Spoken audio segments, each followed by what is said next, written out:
여러분 안녕하십니까, 진성호입니다. 지금 윤석열 국민의힘 대통령 후보가 짠 이 선대위안이 김종인, 이준석 등으로부터 일부 좀 혼란이 오고 있습니다. 김종인이 김한길, 김병준, 나경원, 주호영 등등의 등장에 대해서 강하게 반발하고 있는 것으로 알려졌기 때문입니다. 그러나 이 역시 곧 해결될 겁니다. 바로 윤석열은 믿을 구석이 있기 때문입니다. 자, 반면 민주당은 지금 이재명의 지지율 정체 때문에 발칵 뒤집혔습니다. 김종인이 온다면 이쪽은 이해찬을 내놓아야 한다는 말까지 나옵니다. 참 거북한 말입니다. 이해찬 제발 좀 나오라고 하십시오. 이해찬이 등장하면 표만 까먹을지도 모릅니다. 자, 지금 이런 가운데 윤석열과 이재명의 지지율 격차가 좁혀진 MBS입니까? 여론조사가 하나 나오면서 잠시 덜 떴던 민주당, MBN의 여론조사가 나오면서 지금 발칵 뒤집혔습니다. 역시 윤석열의 컨벤션 효과는 컸습니다. 자, 방금 전 발표된 MBN 매일경제의 여론조사 결과 윤석열은 무려 47.7%, 반면 이재명은 33.3%, 안철수, 심상정 등은 5%도 미치지 못하는 그런 수치가 나왔습니다. 윤석열의 컨벤션 효과가 이제 정착되고 있는 것 같습니다. 고착되고 있는 것 같습니다. 뿐만 아니라 홍준표를 찍었던 많은 사람들 중 상당수가 윤석열로 돌아왔습니다. 반면 이재명은 지금 좀처럼 이 문재인 투표자, 이낙연 지지자들의 여론을 끌어들이지 못하고 있다는 분석이 나왔습니다. 자, 어쨌든 지지율이 깡패입니다. 윤석열을 떠받치는 것은 바로 이 여론조사 지지율입니다. 윤석열이 처음 등장할 때도 그랬고 이제 본격적으로 국민의힘 대통령 후보가 된 뒤에도 윤석열의 지지율은 요동치고 있습니다. 자, 얼마나 민주당은 지금 부글부글 끓을까요? 이미 여러 의원들 중에서 이탄희 의원 등은 이 선거대책위 직책도 반납하고 지금 반란을 일으키고 있습니다. 도대체 송영길 대표한테 이 위급함을 지원했는데 초선 의원들이 지금 막 공개적으로 떠들기 시작했습니다. 도대체 변한 게 없다. 이대로 가면 큰일 난다. 양정철이 어제 이 비공개 의원들과의 면담에서 2007년 분위기와 비슷하다고 했습니다. 유유자적한다고 했습니다. 자, 지금 윤석열 앞으로 어떤 일이 벌어질까요? 진성호의 융단 폭격 시작합니다. 더불어민주당을 융단 폭격합니다. 방송에 앞서 아직 진성호 방송의 구독자가 아니신 분은 붉은색 구독 버튼 눌러주십시오. 더 좋은 방송으로 보답하겠습니다. 자, 윤석열 후보가 내년 3월 치러지는 20대 대통령 선거 가상오자 대결에서 이재명과 심상정, 안철수 등을 크게 앞서는 것으로 나타났습니다. 자, 방금 전 발표된 매일경제 MBN 의뢰로 RN서치가 실시한 여론조사에서 윤석열은 무려 47.7%, 다자 대결에서 47.7%는 거의 상종가를 친 것으로 보입니다. 반면 이재명은 33.3%를 얻어 두 사람의 격차는 14.4%에 달했습니다.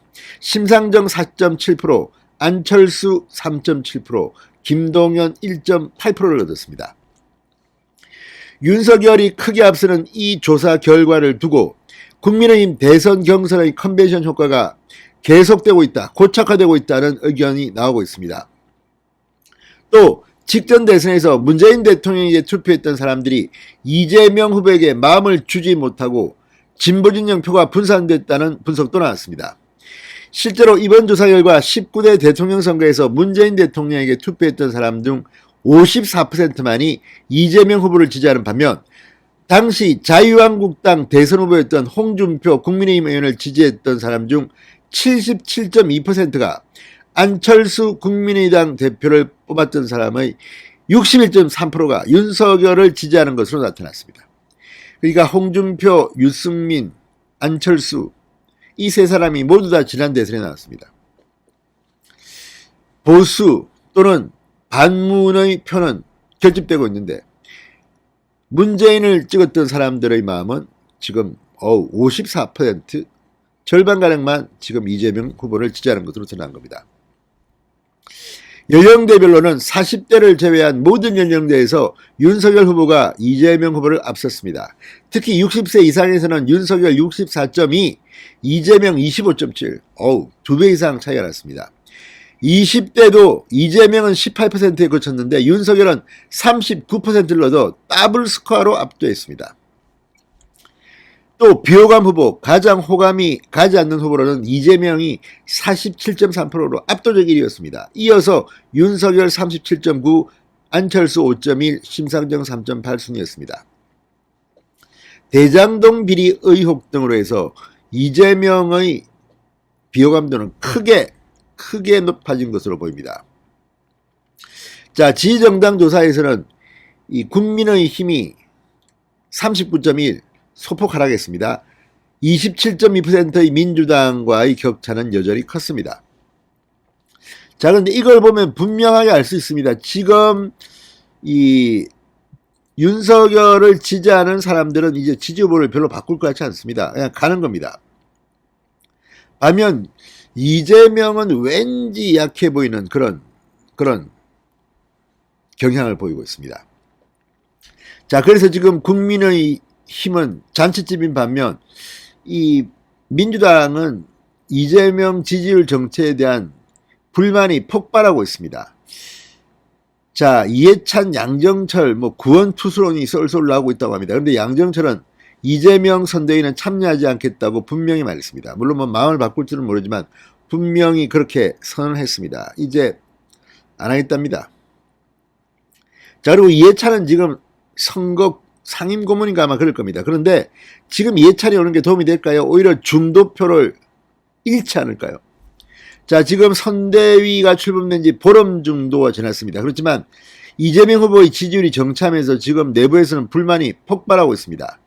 구원투수가 필요하다. 자, 어쨌든 이걸 가지고 2017년 문재인 캠프의 김경수, 임종석, 양정철 등등과 같은 그런 인물들이 보이지 않는다는 비판이 나오고 있습니다. 선대위 정무조정실장인 강훈식 의원, 이재명 후보의 너무 기대했을까요? 아무튼 지금 이런 레몬드급 선대위의 역동성이 떨어진다는 비판을 이재명 후보도 인지하고 있다고 합니다. 자, 그런데 과연 어떻게 될까요? 지금 선수만 많은 중진들이 중간에 포진하고 있다는 겁니다. 어제 이제 양정철의 주장을 들어보면 해외 외유, 술자리 지금 유유자적하고 있답니다. 이런 걸 보면 분명히 김종인 전 위원장도 느껴야 할 겁니다. 지금 윤석열 후보는 나름대로 보관이 있습니다. 국민통합, 미래 비전, 김병준, 김한길, 나경원, 주호영. 그런데 김종인 자신을 비판했던, 뇌물 받은 전과자라는 말을 했던 김병준 전 위원장의 합류에는 상당히 불쾌한 모양입니다. 자, 어쨌든 이 모든 것은 결국은 선거 때까지 갈 겁니다. 윤석열이 될 것 같으니까 거기에 올라타서 뭔가를 챙기려는 사람들은 지금부터 정신 좀 차리시기 바랍니다. 진성호의 융단 폭격이었습니다. 여러분 감사합니다.